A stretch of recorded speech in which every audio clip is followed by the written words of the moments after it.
স্বাগতম এআই স্পিক্সে। কিছু মানুষ ইতিহাসে উচ্চস্বরে কথা বলেনি, তবু ইতিহাস তাদের কথা শুনেছে। শরীফ উসমান হাদি একটি নাম যা আলোচনায় কম কিন্তু চিন্তায় গভীর। We don't dramatise, we don't sensationalise, we analyse. এই গল্প শব্দের নয়, নীরব প্রভাবের, ঘটনার নয়, অর্থের। Some lives don't chase attention, they leave patterns. আজ এআই স্পিক্স পড়বে সেই প্যাটার্ন, শান্তভাবে, দায়িত্ব নিয়ে, where silence speaks and history begins to make sense. আজকের আলোচনার কেন্দ্রে রয়েছেন শরীফ ওসমান হাদি। 2024 সালের জুলাই বিপ্লবের পর বাংলাদেশের রাজনৈতিক আকাশে যে কয়েকটি নতুন মুখ নতুন স্বর খুব দ্রুত পরিচিতি পেয়েছে, তিনি তাদের মধ্যে অন্যতম। হ্যাঁ, তার আপোষহীন বক্তব্য, স্বতন্ত্র রাজনৈতিক অবস্থান এবং সবশেষে তার উপর হওয়া নৃশংস প্রাণঘাতী হামলা, এই সব কিছু মিলিয়ে তিনি এখন জাতীয় আলোচনার একটি গুরুত্বপূর্ণ চরিত্র হয়ে উঠেছেন। আমাদের হাতে থাকা বিভিন্ন সূত্র, সংবাদ প্রতিবেদন আর তার নিজের লেখা ও বক্তব্যের উপর ভিত্তি করেই আমরা আজ তার এই উত্থানের গল্পটা বোঝার চেষ্টা করব। আর মূল প্রশ্নটা হলো, ঝালকাঠির একটি সাধারণ পরিবার থেকে উঠে আসা একজন তরুণ কিভাবে জাতীয় রাজনীতির এতটা কেন্দ্রে চলে এলেন এবং কেনই বা তাকে এমন নির্মমভাবে সরিয়ে দেওয়ার চেষ্টা করা হলো। চলুন এই বিষয়গুলোই আমরা ধাপে ধাপে বিশ্লেষণ করি। একেবারে গোড়া থেকে শুরু করা যাক, তার পরিচয় এবং বেড়ে ওঠা দিয়ে। আচ্ছা। সূত্রগুলো বলছে তার জন্ম ঝালকাঠি জেলার নলছিটি উপজেলায়। বাবা ছিলেন একজন মাদ্রাসার শিক্ষক আর স্থানীয় মসজিদের ইমাম। 6 ভাই বোনের মধ্যে তিনি ছিলেন সবচেয়ে ছোট। আমার মনে হয় এই পারিবারিক পটভূমিটা তার চিন্তাভাবনা বা রাজনৈতিক দর্শন তৈরিতে একটা বড় ভূমিকা রেখেছিল। কিভাবে, একটু ব্যাখ্যা করবেন? দেখুন, তার বাবা একজন ধর্মীয় ব্যক্তিত্ব হওয়ায় ছোটবেলা থেকেই একটা ধর্মীয় ও নৈতিকতার আবহে তিনি বড় হয়েছেন। তার বক্তব্যে আমরা পরবর্তীতে যে ইনসাফ বা ন্যায় বিচারের কথা বারবার শুনেছি, সেটার ভিত্তি হয়তো এখানেই তৈরি হয়েছিল। একদম। তার শিক্ষা জীবনের শুরুটাও তো মাদ্রাসা থেকেই। ঝালকাঠি এনএস কামিল মাদ্রাসা থেকে আলিম পাশ করার পর তিনি কিন্তু সম্পূর্ণ ভিন্ন একটি জগতে প্রবেশ করেন। ঠিক তাই, তিনি ভর্তি হন ঢাকা বিশ্ববিদ্যালয়ের রাষ্ট্রবিজ্ঞান বিভাগে 2010-11 শিক্ষাবর্ষে। মাদ্রাসা থেকে সরাসরি দেশের সেরা একটা পাবলিক বিশ্ববিদ্যালয়ের রাষ্ট্রবিজ্ঞান বিভাগে আসা, এই পরিবর্তনটা নিশ্চয়ই সহজ ছিল না। একেবারেই না। আর বিশ্ববিদ্যালয়ে তিনি কেমন ছাত্র হিসেবে পরিচিত ছিলেন সেটাও বেশ ইন্টারেস্টিং। সূত্রগুলো বলছে তিনি প্রথম থেকেই একজন স্পষ্টভাষী ছিলেন, যুক্তিবাদী। হ্যাঁ, যুক্তিবাদী এবং যাকে বলে তর্কপ্রিয়। তার জানার আগ্রহটা ছিল খুব প্রবল, কিন্তু এই যাত্রাপথটা খুব একটা মসৃণ ছিল না। কেন? একটা তথ্য আছে, তার মাদ্রাসা ব্যাকগ্রাউন্ড, লম্বা চুল আর মাথায় টুপি থাকার কারণে তাকে নাকি প্রায়শই ক্যাম্পাসে নানা ধরনের কটাক্ষের শিকার হতে হতো। মানে তাকে শিবির বা হেফাজত বলে চিহ্নিত করার একটা চেষ্টা ছিল। হ্যাঁ, সেরকমই। এই বিষয়টি কিন্তু বেশ গুরুত্বপূর্ণ। প্রাতিষ্ঠানিক রাজনীতির সঙ্গে যুক্ত না হয়েও শুধু তার বাহ্যিক পরিচয়ের কারণে তাকে একটা নির্দিষ্ট ছাঁচে ফেলার চেষ্টা করা হয়েছিল। এই আউটসাইডার বা বহিরাগত হিসেবে চিহ্নিত হওয়ার অভিজ্ঞতা কি তার পরের রাজনীতিতে কোনো ছাপ ফেলেছিল বলে মনে হয়? এটা একটা চমৎকার পর্যবেক্ষণ। আমার তো মনে হয় এই অভিজ্ঞতাগুলোই সম্ভবত তার মধ্যে একটা প্রতিষ্ঠান বিরোধিতার মানসিকতা তৈরি করে দিয়েছিল। তিনি বুঝতে পারছিলেন যে প্রচলিত কাঠামোয় মানুষকে খুব সহজে লেবেল করে দেওয়া হয়। ঠিক। আমার ধারণা পরবর্তীতে তার স্বতন্ত্র রাজনীতি, কোনো প্রতিষ্ঠিত দলের ছায়ার বাইরে থেকে কাজ করার চেষ্টার পেছনে এই অভিজ্ঞতাগুলোর একটা বড় মনস্তাত্ত্বিক ভূমিকা ছিল। শিক্ষা জীবন শেষে তিনি তো শিক্ষকতা শুরু করেন। হ্যাঁ, প্রথমে সাইফুরসের মতো কোচিং সেন্টারে, পরে ইউনিভার্সিটি অফ স্কলার্সে। কিন্তু এই শিক্ষকতার নিরাপদ জীবন তাকে বেশিদিন আটকে রাখতে পারেনি, কারণ রাষ্ট্র, ক্ষমতা আর ন্যায় বিচারের প্রশ্নগুলো তাকে তাড়া করে বেড়াচ্ছিল। আর এর চূড়ান্ত বহিঃপ্রকাশ আমরা দেখি 2024 সালের জুলাই আন্দোলনে। সূত্র অনুযায়ী তিনি তখন ঢাকার রামপুরা এলাকার একজন সমন্বয়ক হিসেবে দায়িত্ব পালন করেন। একটা বিষয় কিন্তু বিশেষভাবে লক্ষণীয়, নিজের অন্তঃসত্ত্বা স্ত্রীকে রেখে তিনি আন্দোলনে পুরোপুরি ঝাঁপিয়ে পড়েছিলেন। এটা তার আদর্শের প্রতি একনিষ্ঠতার একটা বড় প্রমাণ আর কি। হ্যাঁ, এই জুলাই আন্দোলনের চেতনাকে পুঁজি করেই তিনি তার নিজস্ব প্ল্যাটফর্ম ইনকিলাব মঞ্চ প্রতিষ্ঠা করেন, তাই তো? হ্যাঁ, এবং তিনি এর আহ্বায়ক হন। এর ঘোষিত লক্ষ্যগুলো কি ছিল? কারণ আমরা দেখি অনেক সংগঠনই তো বড় বড় কথা বলে, কিন্তু হাদির এই মঞ্চ তরুণদের মধ্যে বেশ সাড়া ফেলেছিল। এখানেই প্রেক্ষাপটটা বুঝতে হবে। ইনকিলাব মঞ্চের ঘোষিত লক্ষ্যগুলো মানে কাগজে কলমে খুব পরিচিত, যেমন ধরুন সকল প্রকার আধিপত্যবাদের বিরোধিতা করা দেশের স্বাধীনতা ও সার্বভৌমত্ব রক্ষা করা এবং একটি ইনসাফ ভিত্তিক রাষ্ট্র গঠন করা। এগুলো তো অনেক রাজনীতিবিদ বলে থাকেন। তাহলে তার কথায় এমন কি বিশেষত্ব ছিল যা তরুণদের এতটা আকর্ষণ করল? বিশেষত্বটা ছিল তার বলার ভঙ্গিতে আর সময়ে। একটা বিপ্লবের পর যখন দেশ জুড়ে একটা রাজনৈতিক শূন্যতা, একটা দিক নির্দেশনার অভাব, তখন তিনি এই চিরচেনা শব্দগুলোকে একটা আপোষহীন প্রায় বিপ্লবী মেজাজে পেশ করছিলেন। তিনি শুধু ইনসাফ চাননি, তিনি বলছিলেন পুরো পুরনো সিস্টেমকেই ভেঙে ফেলতে হবে। একদম। এই ধ্বংসাত্মক এবং একই সাথে পুনর্গঠনমূলক ডাকটাই তরুণদের কাছে আবেদন তৈরি করেছিল, যারা স্থিতাবস্থা নিয়ে চরম হতাশ ছিল। আচ্ছা, তার এই আপোষহীন অবস্থান সবচেয়ে বেশি স্পষ্ট হয় আওয়ামী লীগের ব্যাপারে তার মন্তব্যে। তিনি তো এই দলটিকে নিষিদ্ধ করার দাবিতেও বেশ সোচ্চার ছিলেন। হ্যাঁ, তিনি ন্যাশনাল অ্যান্টি ফ্যাসিস্ট ইউনিটির একজন গুরুত্বপূর্ণ তরুণ নেতায় পরিণত হন এবং আওয়ামী লীগকে সন্ত্রাসী ও রাষ্ট্রদ্রোহী সংগঠন হিসাবে নিষিদ্ধ করার আন্দোলনে সক্রিয় ভূমিকা রাখেন।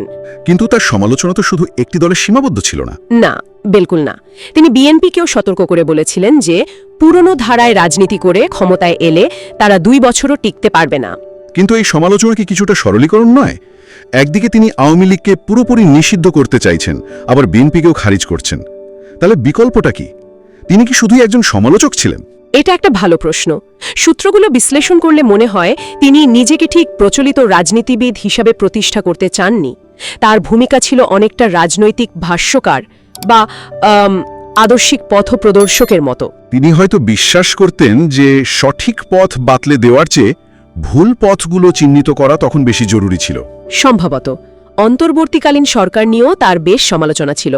তিনি এর কাঠামোগত দুর্বলতার কথা বলে ডক্টর মোহাম্মদ ইউনুসকে প্রধান করে সকল দলের অংশগ্রহণে একটি জাতীয় সরকার গঠনের প্রস্তাব দিয়েছিলেন। রাজনীতির এই উত্তাল সময়েই তিনি ঢাকা ৮ আসন থেকে স্বতন্ত্র প্রার্থী হিসেবে নির্বাচনে দাঁড়ানোর ঘোষণা দেন। হ্যাঁ, আর তার প্রচারণার ধরনটাও ছিল বেশ অন্যরকম। কেমন? একদিকে তিনি জাতীয় পর্যায়ে ফ্যাসিজম, সার্বভৌমত্বের মতো বড় বড় তাত্ত্বিক কথা বলছেন, আর অন্যদিকে নিজের নির্বাচনী এলাকায় তিনি আয়োজন করছেন চা সিঙ্গারা আড্ডা। মানে জাতীয় পর্যায়ে তিনি একজন তাত্ত্বিক নেতা, কিন্তু স্থানীয়ভাবেই তিনি সাধারণ মানুষের সাথে মিশে যাওয়ার চেষ্টা করছিলেন। ঠিক, তবে তার এই যাত্রাপথ কিন্তু বিতর্কমুক্ত ছিল না। আপনি সম্ভবত গোপালগঞ্জ সংক্রান্ত তার সেই বিতর্কিত মন্তব্যের কথা বলছেন? হ্যাঁ, মার্চ টু গোপালগঞ্জ কর্মসূচিতে হামলার পর প্রতিক্রিয়ায় তিনি গোপালগঞ্জ জেলা ভেঙে দেওয়ার আহ্বান জানান এবং অত্যন্ত তীব্র, এমনকি গালিগালাজপূর্ণ ভাষা ব্যবহার করেন, যা ব্যাপক সমালোচনার জন্ম দেয়। এই ঘটনাটি তার চরিত্রের একটা আবেগপ্রবণ এবং কিছুটা অপরিণত দিক সামনে নিয়ে আসে। যদিও পরে তিনি তার বক্তব্যকে মুক্তির মহাকাব্য বললেও কেউ কষ্ট পেয়ে থাকলে দুঃখ প্রকাশ করেন। তার মানে তার আপোষহীনতা এবং স্পষ্টবাদিতা তাকে জনপ্রিয় করার পাশাপাশি অনেকের চোখে শত্রুও করে তুলেছিল। অবশ্যই, আর এই শত্রুতার আজ তিনি হামলার অনেক আগে থেকেই পাচ্ছিলেন। তাই নাকি? হ্যাঁ, হামলার প্রায় 1 মাস আগে 14 নভেম্বর তিনি তার ফেসবুক পোস্টে স্পষ্ট জানান যে তিনি হত্যার হুমকি পাচ্ছেন। কি লিখেছিলেন তিনি? তিনি লিখেছিলেন, দেশি বিদেশি 30টিরও বেশি নম্বর থেকে ফোন এবং মেসেজের মাধ্যমে তাকে, তার পরিবারকে, এমনকি তার মা, বোন ও স্ত্রীকে ধর্ষণের হুমকি দেওয়া হচ্ছিল। এটা তো শুধু রাজনৈতিক বিরোধিতা নয়, এটা ছিল অত্যন্ত নোংরা এবং ব্যক্তিগত আক্রমণ। একদম। আর সেই পোস্টেই তিনি তার সেই বিখ্যাত উক্তিটি লিখেছিলেন, মৃত্যুর ফয়সালা জমিনে নয় আসমানে হয়। আমি চলে গেলে আমার সন্তান লড়বে, তার সন্তান লড়বে। এই কথাগুলোর মধ্যে এখন মনে হয় এক ধরনের ট্র্যাজিক পূর্বাভাস ছিল। এবং সেই আশঙ্কাই সত্যি হল। 12 ডিসেম্বর শুক্রবার জুমার নামাজের পর আনুমানিক দুপুর 2:25 ঢাকার বিজয়নগরের বক্স কালভার্ট এলাকায় তার উপর হামলা হয়। তিনি রিকশায় ছিলেন, এমন সময় 3টি মোটরসাইকেলে আসা আত্মাতায়ীরা খুব কাছ থেকে তার চোয়ালে গুলি করে। প্রত্যক্ষদর্শীরা জানিয়েছেন হামলাকারীরা সুনির্দিষ্টভাবে তাকেই টার্গেট করেছিল। কিন্তু এই ঘটনার সবচেয়ে স্তম্ভিত করার মতো দিকটা হলো হামলাকারীদের পরিচয়, যা পুরো ঘটনাকে একটা শেক্সপিরিয়ান ট্র্যাজেডির দিকে নিয়ে যায়। ঠিক তাই। সিসিটিভি ফুটেজ বিশ্লেষণ করে হামলাকারী হিসেবে ফয়সাল করিম মাসুদ ওরফে দাউদ খান এবং আলমগীর হোসেনকে শনাক্ত করা হয়। আর চাঞ্চল্যকর তথ্য হলো এরা ওসমান হাদির নির্বাচনী প্রচারণার দলের সদস্য হিসেবেই কাজ করছিল। শুধু তাই নয়, হামলার দিন সকালেও তারা তার সাথে জনসংযোগে অংশ নিয়েছিল। এটা তো বিশ্বাস করা কঠিন। বিশ্বাসের এমন চরম বিশ্বাসঘাতকতা কিসের ইঙ্গিত দেয়? এটা কি নিছকই ব্যক্তিগত শত্রুতা, নাকি এর পেছনে আরও গভীর কোনো ষড়যন্ত্রের আভাস পাওয়া যায়? দেখুন, তদন্ত এখনো চলছে, তাই নিশ্চিত করে কিছু বলা মুশকিল। তবে সূত্রগুলো থেকে যা জানা যাচ্ছে তা বেশ উদ্বেগজনক। যেমন? প্রধান হামলাকারী দাউদ খানের অতীত বলছে সে একজন সাবেক ছাত্রলীগ নেতা ছিল। তার বিরুদ্ধে আগেও অস্ত্রসহ ডাকাতির মামলা ছিল। কিন্তু অভিযোগ আছে যে প্রভাবশালী মহলের ছত্রছায়ায় সে বারবার পার পেয়ে গেছে। আর বিশেষজ্ঞরা বলছেন চলন্ত মোটরসাইকেল থেকে চলমান টার্গেটে এমন নির্ভুলভাবে গুলি করা সাধারণ সন্ত্রাসীর কাজ নয়, এর জন্য প্রশিক্ষণ প্রয়োজন। তাহলে কি বলা যায় যে ওসমান হাদির সংগঠনে পরিকল্পিতভাবে কাউকে প্রবেশ করানো হয়েছিল, অথবা তার সরল বিশ্বাসে সুযোগ নেওয়া হয়েছিল? দুটোই হতে পারে। নতুন এবং আদর্শবাদী আন্দোলনগুলোর এটাই কিন্তু সবচেয়ে বড় দুর্বলতা। তারা আবেগের ওপর নির্ভর করে মানুষকে বিশ্বাস করে, কিন্তু তাদের ভেতরের ষড়যন্ত্র বা অনুপ্রবেশ ঠেকানোর মতো প্রাতিষ্ঠানিক কাঠামো থাকে না। এই ঘটনাটি বাংলাদেশের বিপ্লব পরবর্তী রাজনীতির এক অন্ধকার দিক উন্মোচন করেছে, যেখানে বন্ধু এবং শত্রুকে আলাদা করাটা খুব কঠিন। হামলার পর তাকে বাঁচানোর লড়াইটা শুরু হয়। তার শারীরিক অবস্থা কতটা গুরুত্বপূর্ণ ছিল? অত্যন্ত গুরুতর। গুলিবিদ্ধ হওয়ার পর তাকে ঢাকা মেডিকেল কলেজ হাসপাতালে নেওয়া হয়। চিকিৎসকদের মতে গুলি তার মাথার ডান দিক দিয়ে ঢুকে বাম দিক দিয়ে বেরিয়ে গেছে, যা মস্তিষ্কের ভয়াবহ ক্ষতি করে। হ্যাঁ, অস্ত্রোপচারের সময় তার 2 বার কার্ডিয়াক অ্যারেস্ট হয়। পরে তাকে এভারকেয়ার হাসপাতালে স্থানান্তর করা হয়। আমরা শুনেছি তার জিসিএস স্কোর ছিল 3। সাধারণ শ্রোতাদের জন্য এর মানেটা কি? এটা কতটা গুরুত্বপূর্ণ? এটাকে বলা যায় ক্লিনিক্যালি সম্ভাব্য সবচেয়ে খারাপ অবস্থা। গ্লাসগো কোমা স্কেল বা জিসিএস দিয়ে মস্তিষ্কের চেতনা পরিমাপ করা হয়। এই স্কেল 3 থেকে 15 পর্যন্ত হয়। 15 মানে একজন মানুষ সম্পূর্ণ সচেতন।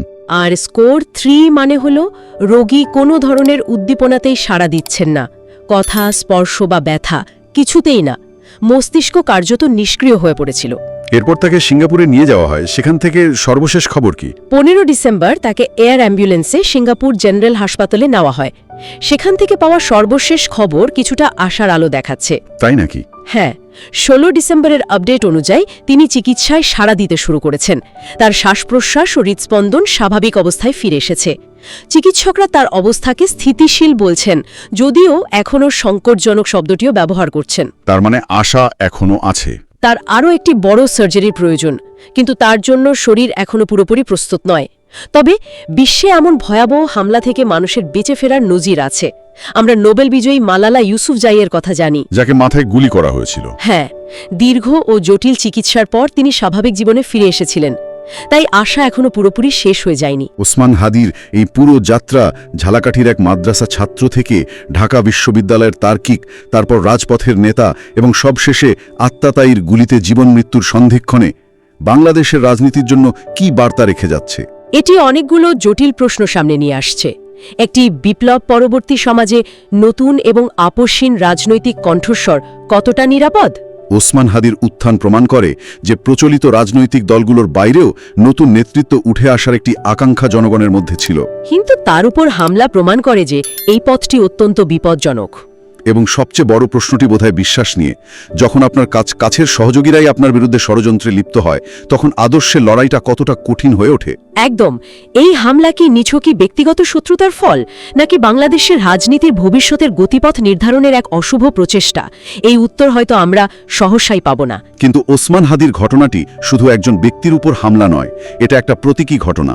হ্যাঁ, একটা বিপ্লব তার সন্তানদের কতটা রক্ষা করতে পারে বা কখনো কখনো কিভাবে গ্রাস করে যায়, সেই কঠিন প্রশ্নটা আমাদের সামনে রেখে যায়।